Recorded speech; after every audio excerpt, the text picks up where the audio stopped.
All right, guys, now I'm joined by four-time national champion Kyle Dake with a whole bunch of world medals to go along with it. Soon to be an Olympic one. Kyle, how are you, buddy? I'm good. Thanks for having me on. I gotta tell you, it looks beautiful where you are. Is this your backyard? No, we are in Colorado Springs. I'm staring at the mountains. We are currently sitting in like 35 degrees, but it's sunny outside, so I had to be out here. Now, who are you out there with? And I ask, are you at the training center with USAW? Is this a Titan Mercury thing? Is this a Cornell thing? Who brought you out to Colorado Springs? So this is Team USA. This is the men's freestyle and women's freestyle are out here.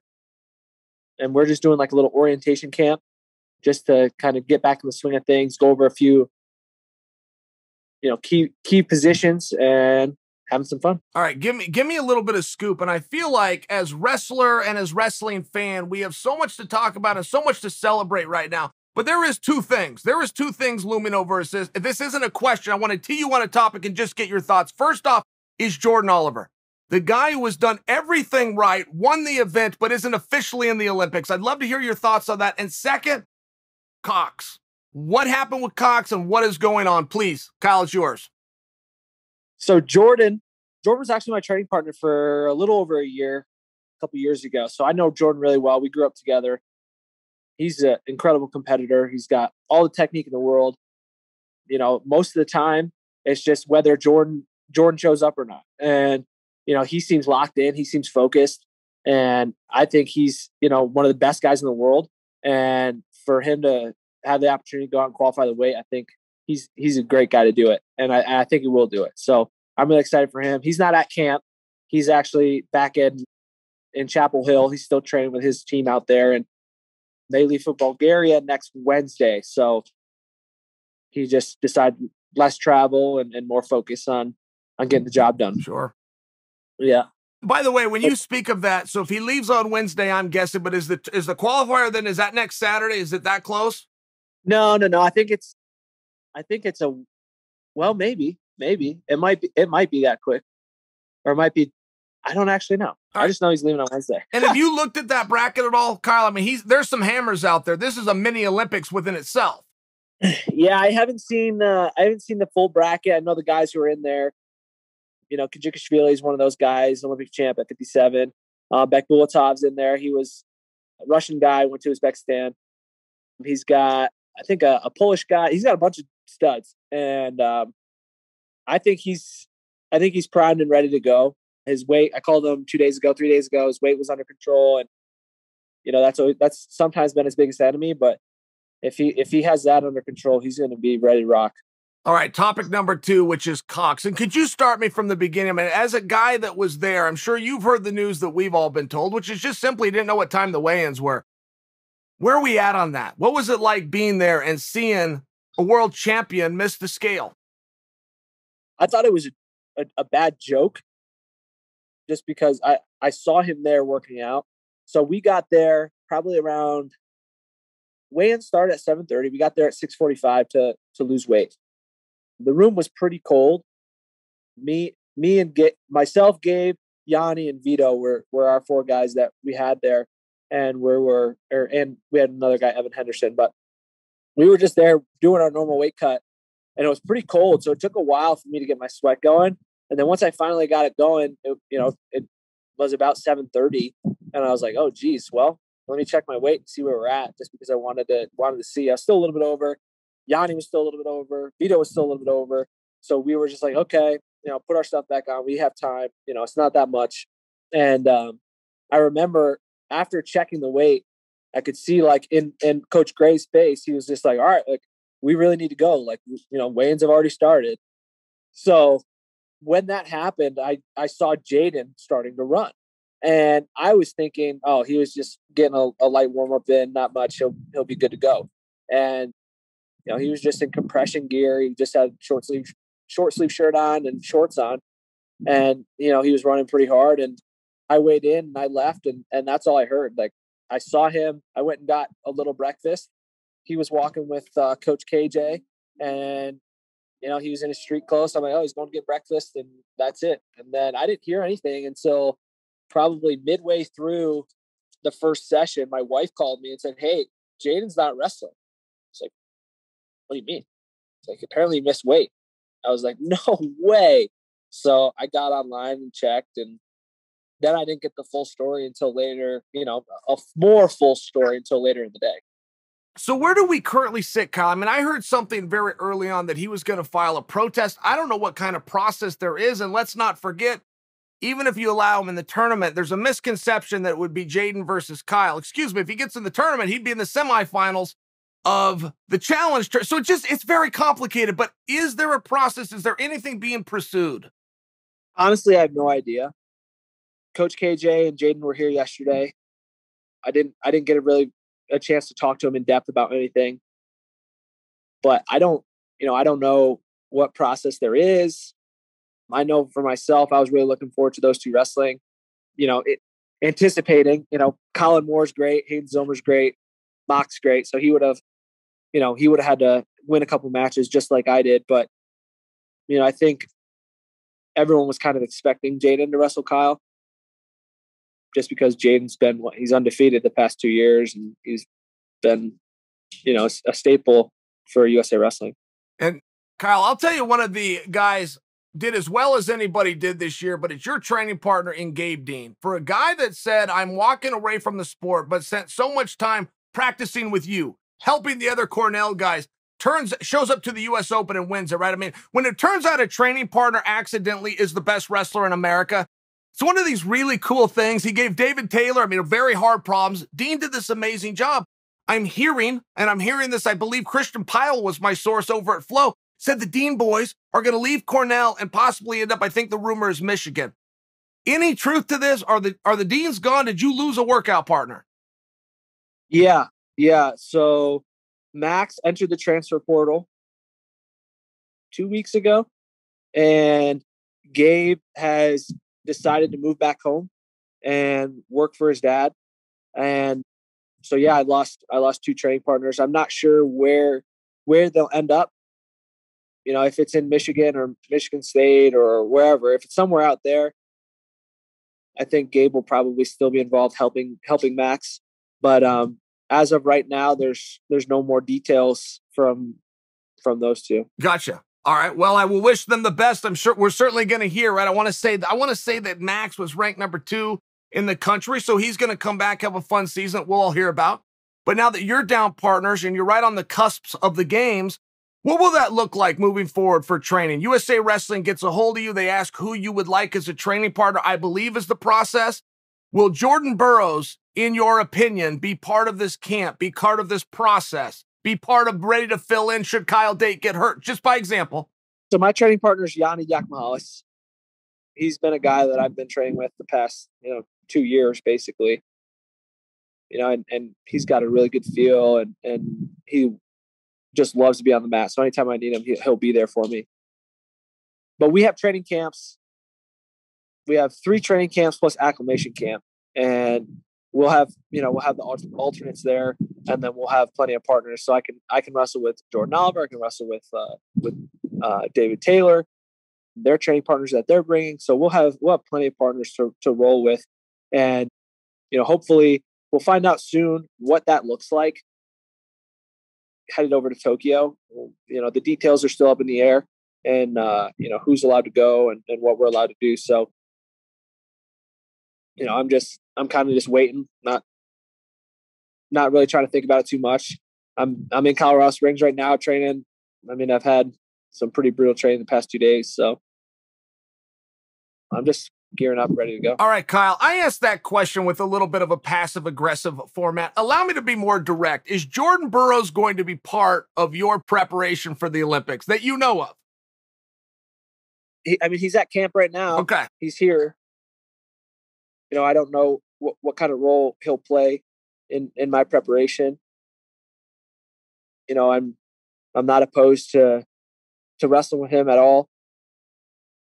He's wrestled those guys before. He's wrestled Sidikov specifically. I've wrestled Chamizo, so I kind of have a good feel for him. And yeah. And the attitude, as far as you know, he would help. If you said, "Hey, Jordan, can I get a match?" You believe he would say, "Sure, you got it." Yeah, I don't see why not. I helped him in 2012 for the Olympic Games. was with him in 2011 for World Cup. So, I don't see it as being a problem. I don't think he would say one way or another. He's a good guy. He'll train. All right. So you were talking a moment ago about Yanni, and I got to tell you, one of the greatest matches I've ever seen. And yes, there's a recency bias. Yanni versus Nick Lee in the consolation round at the trials. Were you in the arena for that? I know you were getting ready for your own thing. Did you get to see that match with your own eyes? No, I didn't. I was kind of following along. That was an impressive run by Nick Lee. He beat Zane and put a lot of points up against Zane, and then put up a lot of points against Yanni. I went back and watched the match afterwards, and I was just like, dang, that didn't look like the Yanni I know. It was wild, man. It was a wild match. Yeah, it was a pretty crazy match, a lot of scoring. And yeah, it was cool. It was one of those matches, by the way, and I've talked with a lot of people. My phone was ringing on trials day. I love the trials, but it's one of these matches, Kyle, where if you watch those two wrestle, it would be very reasonable to come to the conclusion Yanni is the better wrestler. However, Nick Lee's got 16 points. I mean, what do you do, right? It was one of these things where some of the solid, some of the basics, and then they both started getting funky and they're throwing points up everywhere. I'm not sure if they re-wrestled, even seeing what I saw. I'm not sure that I wouldn't bet on Yanni. It was one of those weird matches, but points are just coming up, Yeah, it was definitely crazy. I don't think Yanni was in a good headspace. He was half second away from making the finals, and having to make weight that next morning, and then come back and wrestle, and but that's no excuse. You got to go out and compete. You got to compete every time you step on the mat, and you can't psych yourself out mentally. So let's talk heavyweight real fast. Your current teammate, Gabe Stevenson, but if you look at somebody who really gained in the last year, and I think some of it was just that maturity, right? As strong as Gabe was a year ago, he looked totally different now. I mean, he looks like he's carved out of stone. You start to see some of that muscle. He's getting points there was a match with Gwiz where Gabe shut down. He decided, I'm just going to beat the clock. On accident, he got 2 more takedowns. Guy's pretty impressive, man. I mean, are you sitting on the outside going, wow, good job, Gabe? Looking at Gable, that, I just pass him by, talking to him. I think I saw him in New York City for one of the events, 2 years ago. And then this past year, and our interaction's always the same. I was like, yo, what's going on? He's like, not much, just getting ready to wrestle. I was like, you going to hit something cool today? And he goes, I'm going to try to. And that was the same conversation back to back. And then, he went out and wrestled really, really well. He scored from a bunch of different positions. He looked like a really, really high level wrestler. And, most of the time you don't hear that with heavyweights. And, it's nothing against them. It's just that they're, they don't move as well. They kind of just push and pull, and that's not Gable. And I honestly think he's probably one of the guys I think can win a gold medal for sure at that weight. And if you told me he won a gold medal, I wouldn't be surprised. Yeah. I hear what you mean on that. Like, when you become a 4-time NCAA champion, it was a surprise, but it was a surprise when Pat Smith did it. It was a surprise when Chael did it.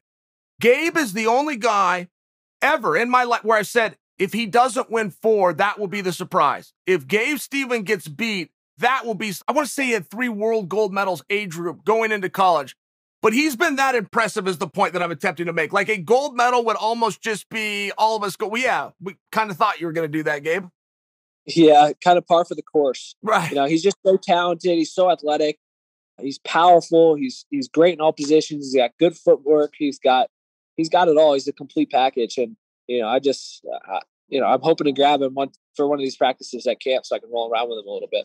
All right, Kyle, I know you're a combat sports fan. It's not limited just to freestyle wrestling. So I got to ask you, did you watch Askren versus Paul? No, I did not. You didn't I did see not it? watch that. No. Did you want to see it, or you just said, no, I'm not doing it? I had a feeling it was going to be a little bit of a comedy show. And I was just like, I didn't want to watch it at all, honestly.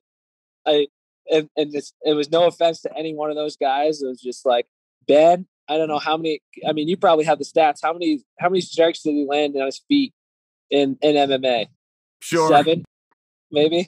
And, that's just not his game. It was like, if I were like, I'm going to go challenge somebody, Tiger Woods, or not Tiger Woods, some really good golfer to a game of golf, and I've only played 4 times in my life. But I'm really good at disc golf, so I can do that. That's just kind of how I felt. Hey, everything you're saying makes perfect sense now in hindsight. I will tell you, going into this, I just thought the dirty, gritty competitor that won a Hodge Trophy and went to the Olympics, I thought that would be enough. I didn't know that, you got to deal with power. I misread that one, but I'm still hurt over that. I'm still hurt that Askren lost to that nerd. Yeah, I mean, I think a lot of people are. And for Ben, he's been doing. He got hip surgery. That's no easy feat to come back from. He's got his family, he's got his business, he's got his club. He's just, and I kind of saw the writing on the wall, but is what it is. Kyle Dake, 12 years old, aspiring to be an Olympian and an Olympic champion. Who did 12-year-old Kyle Dake look up to? Who was your idol in this sport? Let's see, how old was I? I was 2000. So I born and raised in Ithaca, New York, right where Cornell is. So at the time, there was a guy named Travis Lee, and he was the most impressive guy that I had seen live. And I was like, man, I want to be like this guy. He was super powerful, super strong, never got tired, was just gritty, and I wanted to wrestle like him. And so I would go up to Cornell room and watch him at practice, and I'd try to get in there after he graduated and be like, hey, what's the deal here? And I forget where I think he was the club coach at the time. So he would put me through a couple of workouts, but he was the guy who I thought could have been something really special for USA Wrestling. His freestyle career was just getting started, and then he broke his neck and he never got an opportunity to compete at that level anymore. And that was something I wish I could have seen, because I think he would have been really, really tough. What, Travis Lee? Yep. Do I have that right? Okay. That name rings a bell. From Hawaii, 4-time All-American, 2-time NCAA champion. And he was starting to wrestle. I guess so. He graduated in 2005. In 2006 or 7, he was getting ready for the Olympic Games and going through the freestyle circuit and broke his neck and moved on after that. Cornell guy. So that was the guy I really looked up to. Not a typical household name that you would think of a 12-year-old looking up to, but I think it was probably come from proximity. That's a great shout out. I'm going to go Google Travis Lee and refresh myself, because I have heard the name. I'm going to refresh myself on him. And give me a little bit of scoop for next year with Cornell. Yanni is coming back. Yanni will be in the lineup. True statement? Yes. We got some hammers coming back. Vito Arujau just took second at the trials, lost to Thomas Gilman. He'll be back at 125. We got a returning starter, Dom LaJoy, Yanni Diakomalis. We got this super tough New York boy, Hunter Richard. We have Colorado boy, Colton Yapusian, Julian Ramirez, Chris Boca, John Lowe, Ben Darmstadt was ranked number 1 in the country for a long time, and then superstar freshman in Luis Fernandez at heavyweight. And what is the word on the street as it pertains to Nick Suriano? Is he suiting up? Is he coming back to collegiate? I have no idea. His immediate goal when I talked to him, we were in France together, and his immediate goal was to be an Olympic champion. And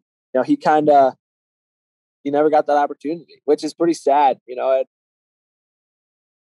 I don't know the full story. All I know is that he wasn't allowed to compete. So I was pretty bummed about that. I was down about that too. He looked so good overseas. I want to say him and Vito and Gilman were all in the same bracket. Nicky proved that he was one of the guys. I hate seeing that taken from him too. And I hope that he comes back. And quite frankly, getting an answer on Suriano is one of the hardest guys to get an answer on. He's representing Rutgers, but he's living in Arizona, and the whole thing's just been a little bit confusing. I thought maybe you would know, so I was snooping around. Yeah, no, he's in Arizona. He's enjoying it out there. He feels like he has a good situation with Coach Perry, good training partners out there, and I think he just needed a little bit of a change of scenery for the time being.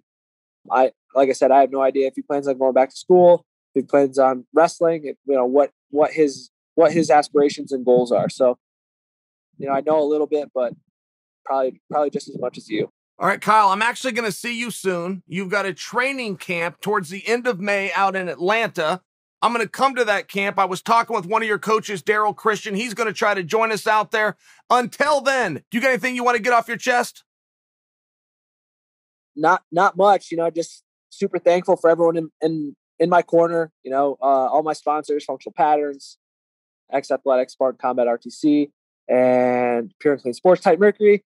And I think I'm forgetting one. Milwaukee Tools. Milwaukee Tools. Well, Kyle, go. Congrats on everything you've done, buddy. I know this is just the beginning. I know you got a big camp ahead. If there's anything that you could use from the community or me personally, man, we're here for you. Good luck, Kyle. Thank you. Appreciate you. All right, guys. Kyle Dake, I must tell you, when you want to talk about the greats of all time, you're going to have a back and forth debate. You're going to, right? And that's where it's fun. The greatest of all time is not something that you can actually go enter and win. It's not a tournament. It's a Batman versus Superman and all the different possible integers as to why your superhero would win. But if you want to talk about the greats of all time and you don't bring Kyle Dake into it, you're going to lose credibility. 4-time NCAA champion, all at different weight classes, world champion, now about to pursue the Olympic Games. And I must tell you, when you talk about Team USA, our biggest lock for a gold medal, and then who do you think? David Taylor, by example, has absolutely dominated his weight class. This Gable Steveson we're talking about. Guys can't even score points on him, let alone beat him. They're all good picks. And if I had to bet everything on one guy and I had to get it right, Kyle Dake. Kyle Dake's my lock. One of the toughest weight classes. He's yet to do it. He's yet to compete on the world stage at specifically, if you want to get technical, specifically this weight class. A lot of variable, a lot of parity. Oh, and by the way, he's now studied. One thing that comes from winning a world championship followed by another world championship, you're now on the radar. And when you're on the radar, you're getting studied. There are little gyms all over this planet with coaches and athletes all over this planet. And they're thinking about watching and studying him. It makes it hard to stay on top. You guys might remember, I'll give you an example because I know you'll be able to relate to this. You might remember the time that you read about a boxing heavyweight champion. And the guy was the heavyweight champion for a decade. He hadn't lost in 11 years, by example. And a lot of people will think it's because the sport has changed. They're wrong. Technology is what stopped guys from being 10-year champions. Technology is what stopped a guy from having 11 years of nothing but KOs. You used to have to watch a fight over a transistor radio. Now you have YouTube, you have video, you have footage. Everybody's iPhone has a camera. And I only bring that to you because Kyle has spent a long time studying, breaking down, and learning guys. He is now the guy that other people are looking at. The difference with Kyle Dake is he knows it. He knows what I just said. Which is why if you go and watch Kyle Dake, who made this team at the trials, and you juxtapose that with Kyle Dake, who won the world a year ago, you're going to be not seeing the same guy. You're going to see a couple of positions that you want to avoid. You're going to see a couple of high-scoring techniques that he can get real explosive. You're not going to see the same guy. Even the head that he will put, the side he will put his head on a double leg now is not where he did at the World Championships to score. I bring that to you because the greats must evolve. And evolving gets to be very tough when you're the champion and everybody's studying you. You've got to be smart. You have to outthink it. I only submit for you. You want to talk about the great guys in wrestling? Kyle Dake's one of them. You want to talk about the smartest guy in wrestling? Kyle Dake is one of them.